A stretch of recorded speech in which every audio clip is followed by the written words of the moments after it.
Հրապարակ թերթը գրում է. շաբաթ օրը Փաշինյանը Սյունիքում մասնակցել էր նաև գեղանկարիչ Հրանտ Դանիելյանի արվեստանոց թանգարանի բացմանը, նկարչի որդին ՔՊԱ-ական պատգամավոր Դավիթ Դանիելյանն է, սակայն միջոցառմանը ներկա չէր Սյունիքի մարզպետ Ռոբերտ Ղուկասյանը, որը չնայած օդանավակայանում դիմավորել էր Փաշինյանին, սակայն նրա հետ չէր գնացել բացմանը, քանի որ ըստ լուրերի պատգամավորը նրան չէր հրավիրել հոր թանգարանի բացմանը։ Բանն այն է, որ տևական ժամանակ է Դանիելյանն աչք ունի մարզպետի աթոռի վրա եւ իր հովանավոր վարչապետի աշխատակազմի ղեկավար Արայիկ Հարությունյանի միջոցով փորձում է հասնել դրան։ Նրա ու գործող մարզպետի հարաբերությունները լարված են։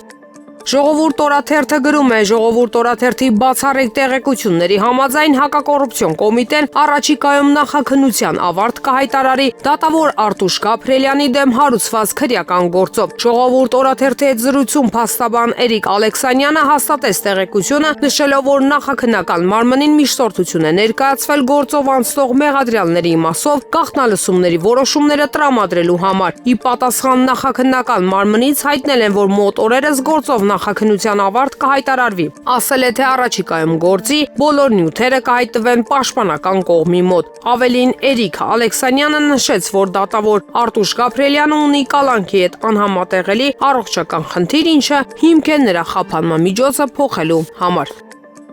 Հրապարակ թերթը գրում է. մայիսի 10-ին ավարտվեց բուհերի ընդունելության հայտագրման գործընթացը։ Ինչպես նախորդ տարիներին, այս տարի եւս Ագրարային համալսարանում արձանագրվեց խայտառակ պատկեր։ Արդեն 2 տարի է կրթության, գիտության, մշակույթի, սպորտի նախարարը կրկնում է, թե ունի Ագրարայինի փրկության ծրագիր։ Գերակա ագրարային մասնագիտությունների համար բարձր կրթաթոշակ նշանակել։ Այս տարի 14 գերակա մասնագիտությունների գծով դիմել են ընդամենը 98 դիմորդ։ Եթե հաշվի առնենք վերջին տարիների դառը փորձը, որ դիմորդների շուրջ 70-80%-ը չի հաղթահարում ընդունելության նվազագույն շեմը, նորից արձանագրվելու է անմխիթար պատկեր 20-ից 30 ուսանող։ Իդեպ այս վիճակն Ագրարայինում շարունակվում է սկսած 2021 թվականից։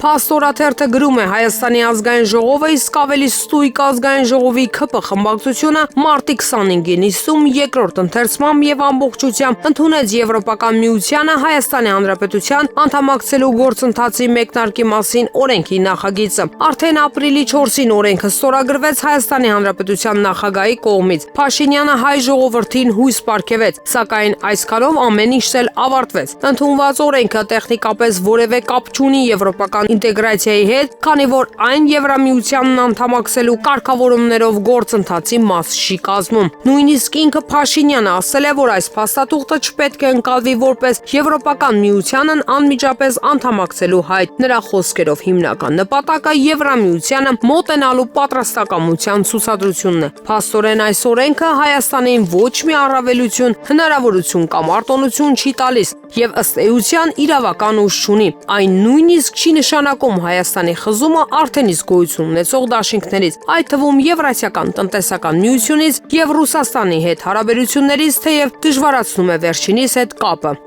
Ժողովուրդ օրաթերթը գրում է. Հայաստանի Հանրապետության կոռուպցիայի կանխարգելման հանձնաժողովի թիրախում Հայաստանի Հանրապետության Սյունիքի մարզի Կապան համայնքի ղեկավար Գևորգ Փարսյանն է, ում թեթև ձեռքով Կապանում եւս ԿՊ-ն պարտություն տարավ։ Ժողովուրդ օրաթերթը կոռուպցիայի կանխարգելման հանձնաժողովի հրապարակումներից պարզեց, որ անկուսակցական Գևորգ Փարսյանի նկատմամբ հանձնաժողովը վարույթ է հարուցել, որի արդյունքում նրա հանդեպ կիրառվել է վարչական իրավախախտում նվազագույն աշխատավարձի 300 պատիկի 300,000 դրամի չափով։ Հանձնաժողովը պարզել է, որ Կապան համայնքի ղեկավար Գևորգ Փարսյանը 2024 թվականի մայիսի 14-ին Կապանի համայնքապետարանի կարիքների համար կնքել է մեքենաների տեխսպասարկման ծառայությունների մատուցման պայմանագիր։ Greek Business SP ընկերության հետ, որի 100% բաժն է մասնակիցը, իրական շահառուն, ինչպես նաև գործադիր մարմնի ղեկավարը հանդիսացել է վերջինիս փոխկապակցված անձը եղբայրը Գրիգոր Փարսյանը։ Ըստ հանձնաժողովի Կապան համայնքի ղեկավարը համայնքի կարիքների համար մեքենաների տեխսպասարկման ծառայությունների մատուցման պայմանագիրը կնքելով իր լիազորությունների շրջանակում կատարել է գործողություն, որն առերևույթ հանգեցրել է կամ կարող էր հանգեցնել շահերի բախման իրավիճակի առաջացման, մինչդեռ համայնքային քաղաքական պաշտոն զբաղեցնող անձը դրա վերաբերյալ հանրային ծառայության մասին օրենքով սահմանված կարգով 10-օրյա ժամկետում գրավոր հայտարարություն չի ներկայացրել։ Հանձնաժողով այդ կերպ թույլ տալով հանրային ծառայության մասին օրենքի 33 3-րդ հոդվածի 7-րդ մասի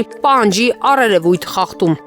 Հրապարակ թերթը գրում է. շաբաթ-կիրակի օրերին Նիկոլ Փաշինյանն ու իր կինը վերջին մեկ ամսվա ընթացքում երկրորդ արշավանքն իրականացրին դեպի Սյունիք։ Կրթվելը նորաձև է ծրագրի շրջանակներում, որը այլևս կասկած չկա նախընտրական քարոզարշավի մաս է կազմում։ Սկզբում կինը նախաձեռնեց շարժումը, որ քարոզչություն չդիտվի, ապա կնոջ թիկունքում թաքնված ամուսինը ներգրավեց։ Հիմա նա մասնակցում է գրեթե բոլոր հավաքներին, շոշափում է մարդկանց տրամադրությունները, փորձում է գահավիժած վարկանիշը բարձրացնել մինչև 26 թիվ։ Կապանում հաջողվել էր տեղի քպական ակտիվի ջանքերով դալիճ լցնել Քաջարանում հավաքի կադրերից երևում է, որ դալիճն ամբողջությամբ չեն լցրել եւ դեմքերի մի մասն էլ կրկնվում է։ Կապանից շրջիկ կրկեսի սկզբունքով տգետների դպրոցի ունկնդիրներն ուղեկցել էին իշխանական զույգին։ Մասնակիցների մեջ էլ նկատեցինք, որ շատ էին Զանգեզուրի պղնձամոլիբդենային կոմբինատի աշխատակիցները, որոնց կոմբինատի ղեկավարության կողմից հրանգվել էր Աննա Հակոբյանի եւ Նիկոլ Փաշինյանի համար մասսովկա ապահովել։